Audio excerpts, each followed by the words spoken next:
Hello, I'm Pastor Keith Mozingo of Metropolitan Community Church of Baton Rouge.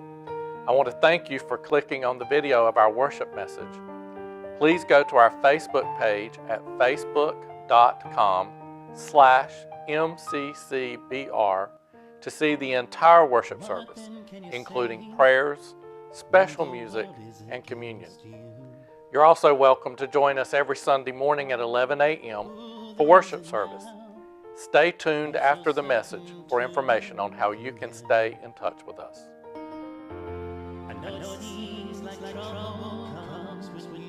One moment in time can change everything, can't it?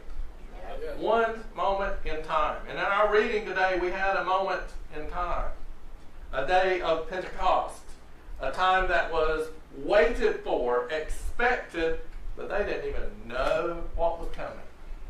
They had been told what was coming, but because nobody had experienced it in their group, they didn't really know exactly what to expect. I heard some of the people last week at Pride Fest say, this is our first Pride Fest.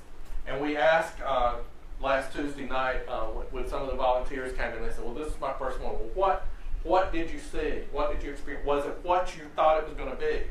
And people said, well, I had an idea, but I wasn't exactly sure until I experienced it for myself. Yeah. And here we have a moment in time. Perfect song for the sermon, by the way. Here we have a moment in time on this day of Pentecost, and we're in the Pentecost season.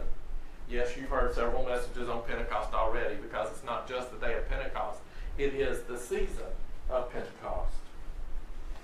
This month, there are all sorts of other things going on too. Sort of like the day of Pentecost. I asked Eric, I said, I want you to read, because I know you can get through all those names of the different countries, the different cultures, the different peoples that are involved. And he said, well, what if I mispronounce one? I said, it won't matter, I'm not going to repronounce it. Because I may mispronounce it just as much. It doesn't matter. The point of it was there were all these different cultures of people in one place waiting for the same thing. There were all these different people that came from different countries, that came from different provinces, that came from different states and parishes all together in one place. People that did not even speak the same language were in the same place waiting for the same thing. They were waiting for what had been promised them would be a freedom from law. A freedom from the law. Now I want you to pay attention to that, because we're going to come back to that. Speaking of freedom from the law, this week, this past Monday, I believe it was, the 19th, was Juneteenth. A day of celebration in our African American community specifically, but I'm glad that all of us get to celebrate it. Amen. If you don't know what Juneteenth is, I'll give you a little bit of it, but the main part of it is that after the slaves had been freed by law in this country, it took a couple of extra years.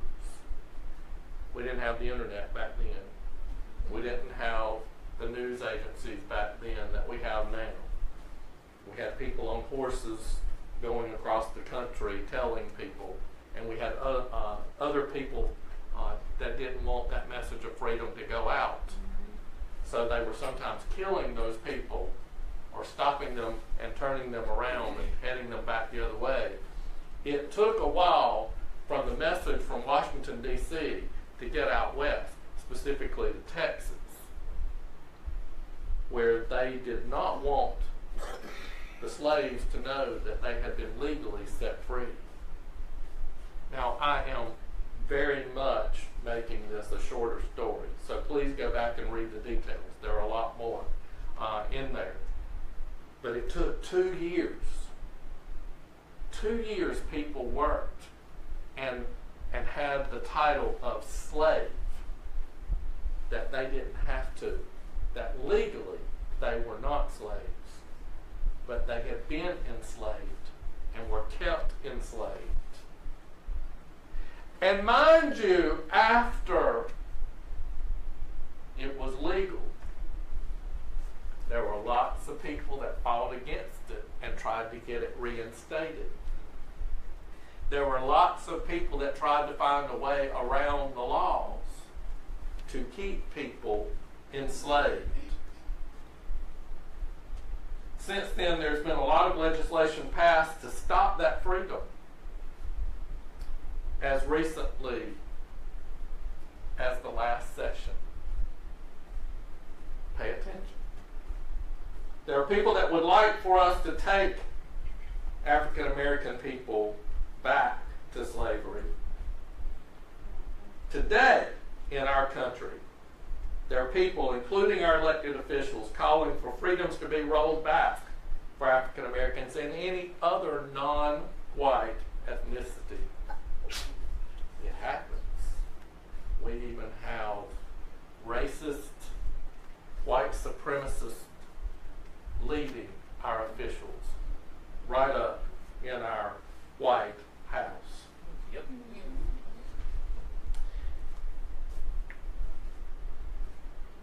My own home state of North Carolina recently got put on notice by the federal government that they could not have some of the laws that they had put into place to restrict voting rights that was aimed at African American people in the state. And for their gerrymandering, I wish you'd go back and look at the maps. If you haven't seen the maps of what the last administration put together, it was amazing. I was like, I just scratched my head when I saw it. I was like, I can't believe anybody in their right mind would look at this and say, this is okay. And yet they passed it. And then they have to undo it and redo it. Because finally somebody stepped up and said, this is not right. And this is definitely aimed at African American people. And this has to stop. Switch gears for a second, a little bit. In our lectionary, and those of you that came from high church places know that they follow the lectionary readings. The lectionary reading for today in the Old Testament was this, and I want to just read it to you. It's Genesis chapter 21, verses 8 through 21. I want you to pay attention to it for a second. The child grew and was weaned, and Abraham made a great feast on the day that Isaac was weaned. Isaac was his son. But Sarah, that's Abraham's wife, saw the son of Hagar, that's her handmaid, the Egyptian, whom she had borne to Abraham, playing with her son Isaac. So she said to Abraham, cast out this slave woman with her son. For the son of this slave woman shall not inherit along with my son Isaac. The matter was so very distressing to Abraham on account of his son. But God said to Abraham, do not be distressed because of the boy and because of your slave woman. Whatever Sarah says to you, do as she tells you. For it is through Isaac that your offspring shall be named for you. As for the son of the slave woman, his name was Ishmael. I will make a nation of him also, because he is your offspring. And I want to stop reading there for a second, because I want to give you a little backstory. God had made a promise through a prophet that Abraham and Sarah were going to have a baby. And those of you that are Sunday school scholars will remember the story that Sarah was 90 years old when this happened, and Abraham was 100, and she kind of laughed about that. She was like, well, I'm out of my childbearing years, so I don't know what you're talking about. This is kind of silly. And she laughed about it, because it's like, this just cannot happen. This is beyond silly. And, by the way, it didn't happen right away. I think it was like 10 years later when it actually happened that she did conceive. In the meantime, because the prophet of God had spoken it, and she did not want God, because see, God, the prophet had also said, from the child, you will become great. Your name will be great, and you will be the father of nations.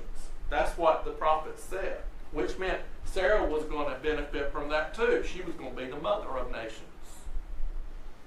And so she got so excited about it, but when she didn't become pregnant, and she kind of laughed, like I said, laughed about the whole thing, When that didn't happen, she told Abraham, well, here, let's fix this. Take my slave woman and have intercourse with her and get her pregnant, and she'll have the baby. She tried to help God out with God's promise. Now that's kind of bizarre to some of our standards.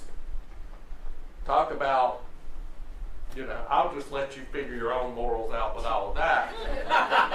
Start with, she had a slave woman. How about that? That was an Egyptian.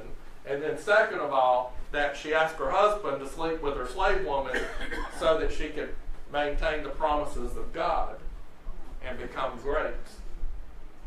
It's a pretty horrible story, actually. The Bible's full of a lot of horrible stories.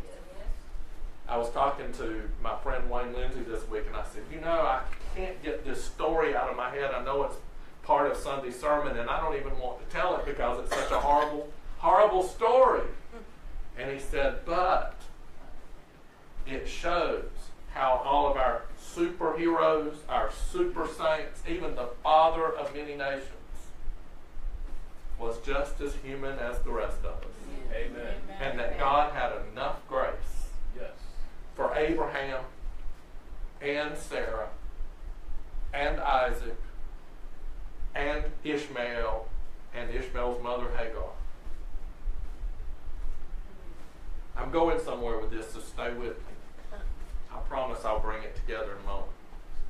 But I was so concerned about this story. Here's Sarah, who asked for Abraham and Hagar to get together. They did. Hagar gets pregnant. Hagar has a baby whose name is Ishmael. And then afterwards, when the children are small, then she gets pregnant, by the way, and she has Isaac. So now all of a sudden, God brought it to pass after all. Yep. So now we don't need Hagar and Ishmael anymore. That's where we picked up with this reading today. Sarah is upset. She says, I don't even want that child playing with my child. And so she tells Abraham, get rid of her and the child. And Abraham is upset about it, according to, this is from our Bible, by the way, the Christian Bible, Okay. Just want to make sure you get that. And God says, do what said, maybe God wanted Abraham to have some peace. And said, go ahead and do what Sarah wants. I'll take care of the child. I'll take care of Ishmael. I will make a great nation of him too. Hear that now. That's what God said. Not what Keith said. That's in your Bible. You read it. Any version you want. Go back to Genesis. Okay, now let me pick this up. As for the son of the slave woman, this is what God says to Abraham, I will make a nation of him also, because he is your offspring. So Abraham rose early in the morning and took bread and a skin of water and gave it to Hagar, putting it on her shoulder along with the child, and sent her away. And she departed and wandered about in the wilderness of Beersheba. When the water in the skin was gone, she cast the child under one of the bushes. Then she went and sat down opposite him a good way off, about the distance of a bowshot. For she said, do not let me look on the death of the child. And as she sat opposite him, she lifted up her voice and wept. And God heard the voice of the boy. That would be Ishmael. And the angel of God called to Hagar from heaven and said to her, what troubles you, Hagar? Do not be afraid, for God has heard the voice of the boy where he is. Come, lift up the boy and hold him fast with your hand, for I will make a great nation of him. The angel of the Lord spoke this to Hagar, the slave woman, the one who had been enslaved. I want you to hear that now. The angel of the Lord says, don't be afraid. I'm going to raise him up and he will be a great nation. Do not be afraid, for God has heard the voice of the boy where he is. Come, lift up the boy and hold him fast with your hand, for I will make a great nation of him. Then God opened her eyes, and she saw a well of water. She went and filled the skin with water and gave the boy a drink. God was with the boy. Pay attention to that. God was with the boy, and he grew up. He lived in the wilderness and became an expert with the bow. He lived in the wilderness of Paran, and his mother got a wife for him from the land of Egypt, where she was from, her homeland. FYI, this is in our scriptures. And you know who the father of Islam is. The great nation of Islam is from Ishmael. And that father of great nations was our great father of nation, Abraham. They shared the same father. So just so let's recap. That means that we Christian folks, along with our Jewish folks, along with our Muslim folks, all share the same father, Abraham. Amen. And according to our Bible, I didn't write this. According to our Bible, God spoke it into existence and said, I will create a great nation. Now, Pastor Keith, why are you saying all of that today? We just talked about slaves and all of that.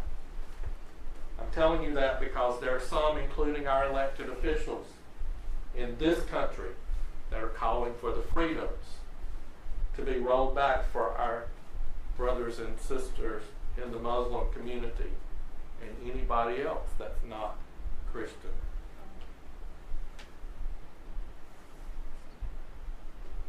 Notice a pattern here. Freedoms rolled back for slaves, African Americans. Freedoms rolled back for Muslims and anything else. Well, can we identify LGBTQ people during Pride Month? Absolutely. We celebrate where we've been and how far we've come. We've gotten sodomy laws struck down in this country, even though some have just, we have stuff still on the books, even in Baton Rouge, that the police get to harass us, entrap us. They can't get you thrown in jail, but they can ruin your reputation. Still happens in Baton Rouge, Louisiana in 2017. We've gotten our laws passed for same-sex marriage, even though when it happened, our governor at the time did not want us to do it. And I must tell you, I confess that I chuckled a bit when I found out that there were 2 clerks of court that were gay and that were in a relationship, and they knew the law better than our own governor and refused the governor's order to cease and went on and got married. Amen. They signed their own paperwork because they were the clerks of court. I don't think the governor followed it because, they have actual law on their side.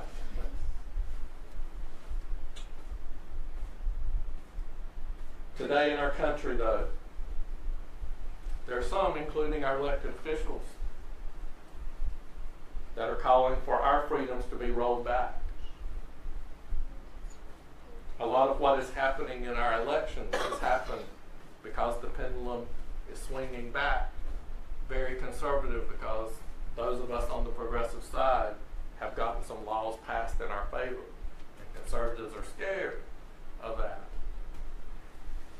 Never quite sure why people think that if you give other people the same freedoms you have, that somehow diminishes your own freedoms.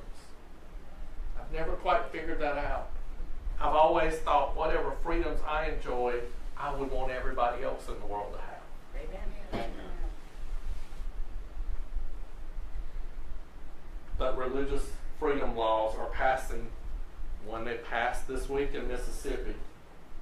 This past Thursday, our pastor in Hattiesburg, Reverend Brandon Deere, made this statement. She said, we had to put guards in front of our church after the bill initially passed because there was a truck with a swastika parked across the street. And just this week, the Christian Knights of the KKK distributed flyers throughout the Hattiesburg area. Today's ruling leaves us more exposed, so we will have to be more vigilant than ever before to protect our church, our families, and our dignities.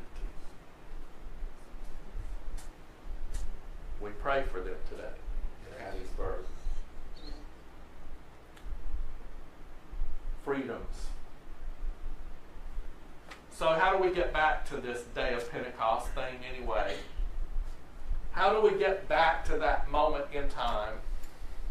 That moment when all of these diversities came together. All of these people from different cultures and different religions and different faiths and different creeds and different skin colors were all in the same room. How do we get back to that? Because isn't that what we're being called to? To get back to that? For this day of Pentecost, for today is a day of Pentecost. How do we get back into one mind and one accord? How do we do that? Because that's what it took for them. They had to get in one mind and one accord. How do we get there? How do we do it? How do we get on the same page? When our country is so divided, how do we do that? Here's what I say. We have to get back to the lowest common denominator. So now our math lesson is this.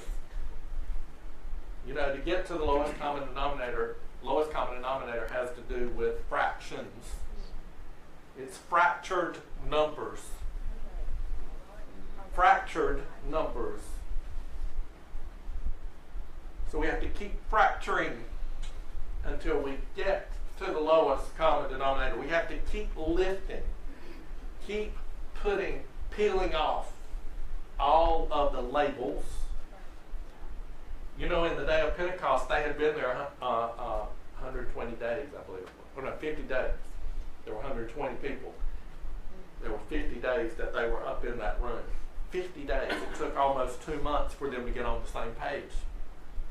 And they were in the same room working with each other, praying together, getting to know each other, stripping off the labels of their skin color,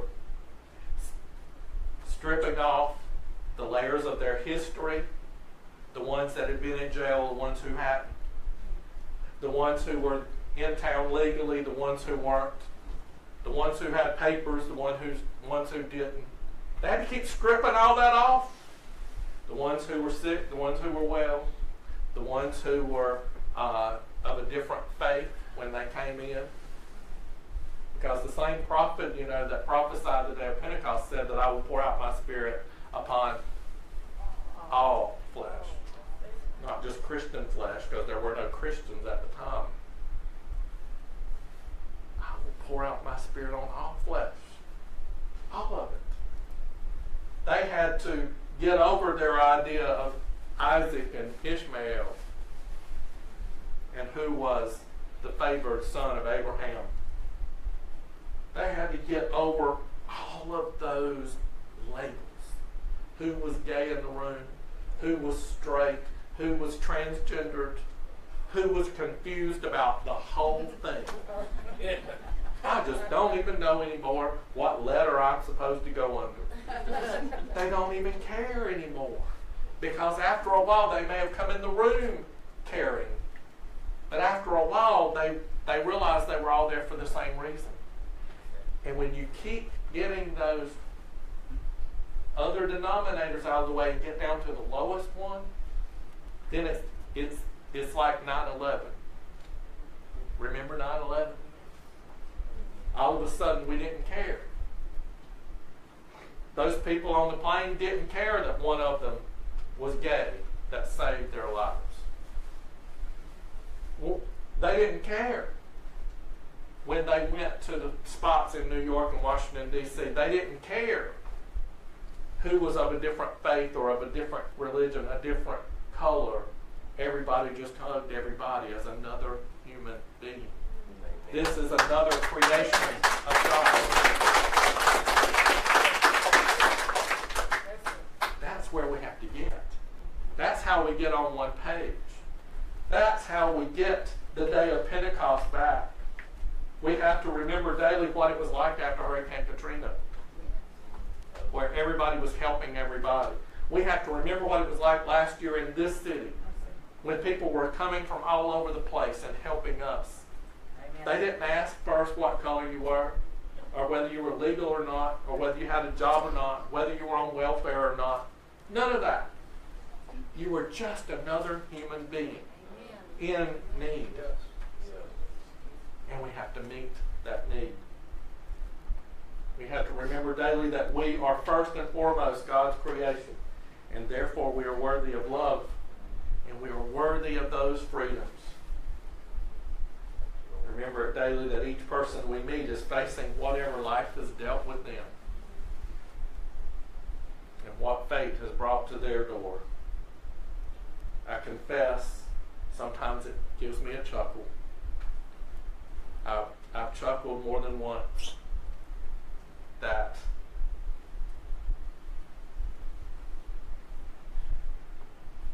about the irony of the shooting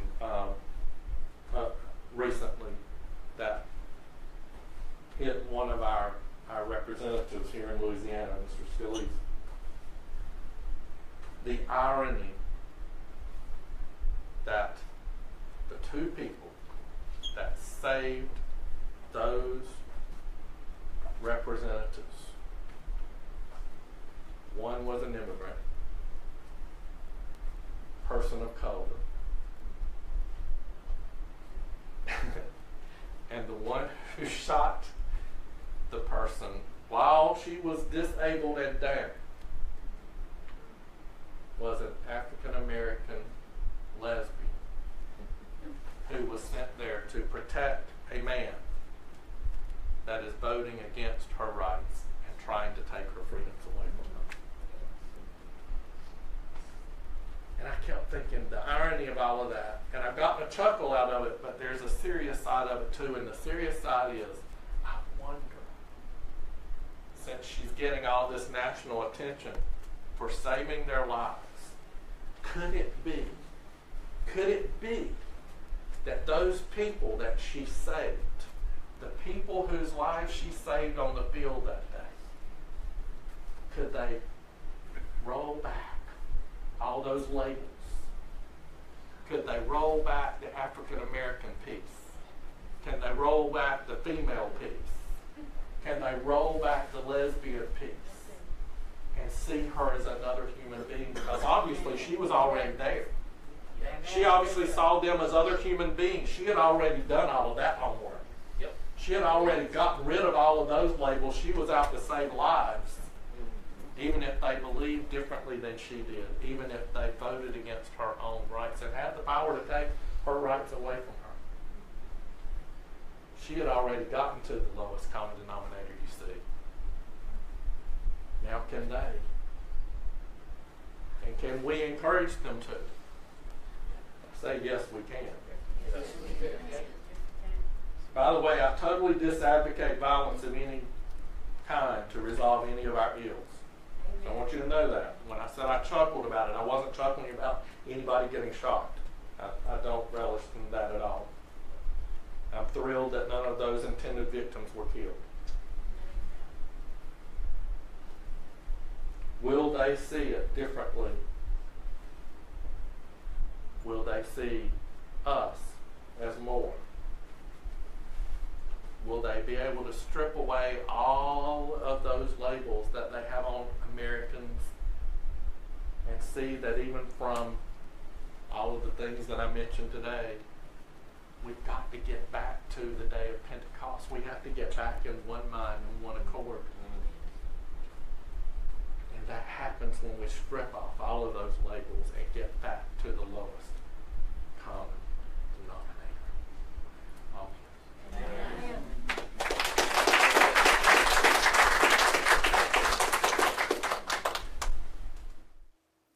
Again, thank you for watching our worship message video on YouTube. Subscribe to our YouTube channel to get notified of other video posts. You can also watch our worship service in its entirety by going to facebook.com/MCCBR. MCCBR. You can watch us live on Facebook at 11 a.m. Central every Sunday. Visit our webpage at mccbr.org, where you can find our calendar of events, as well as other information about our church and our denomination. Like our Facebook page so you can be notified of our other live events. Thank you again, and may you have a blessed week. Whether here and now or another time, not even height or depth, whether strong or weak, in the face of the future or the powers that be, you are not separated.